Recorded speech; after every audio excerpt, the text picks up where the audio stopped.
দিতে না পারায় মামুনের মা এবং বোনকে রাতের বেলায় বের করে দিল বাড়িওয়ালা। ফোন বন্ধ পাওয়া যাচ্ছে প্রিন্স মামুনের। হ্যাঁ ভিউয়ার্স, চলুন ঘটনার বিস্তারিত জেনে আসি। এই তো কিছুদিন আগে যে প্রিন্স মামুন টাকা ছাড়া কিছুই বুঝতো না, তার কাছে লাখ লাখ টাকা শুধু তেজপাতা মনে হতো, সেই প্রিন্স মামুনের ফুল ফ্যামিলিকে বাসা থেকে বের করে দিল বাড়িওয়ালা। মূলত প্রিন্স মামুন মানুষের টাকায় চলতো, বিভিন্ন মেয়েদেরকে ফাঁদে ফেলে টাকা নিত, আর সেই টাকা দিয়ে বনানীর একটি আলিশান বাসায় ভাড়া থাকতো প্রিন্স মামুন।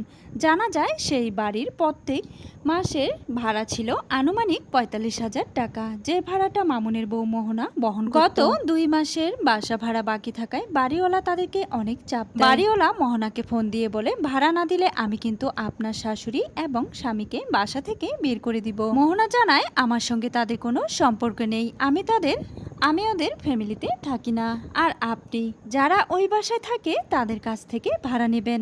এতদিন আমি ভাড়া দিয়েছি, যেহেতু এখন আমি থাকি না, সুতরাং আমি ভাড়া দিতে পারবো না। এরপর মামুনকে ফোন দেওয়া হলে দুদিন ধরে মামুনের ফোন বন্ধ পাওয়া যায়, তাই আজ রাতেই বাসা থেকে সব মালামাল বের করে দিয়েছে বাড়িওয়ালা। মোহনার সঙ্গে মামুনের বিচ্ছেদ হওয়ার পর থেকেই মামুন অলওয়েজ মোহনার বাসায় গেটের সামনে দিন রাত দাঁড়িয়ে থাকতে শুরু করছিল।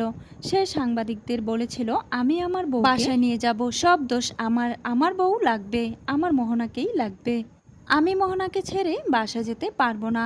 আসল কারণটা হলো বাসা ভাড়ার টাকা, যেটা মামুনের কাছে নেই, তাই মোহনাকে যে প্রকারই হোক সে বাড়িতে নিয়ে গিয়ে তার কাছ থেকে টাকা আদায় করত।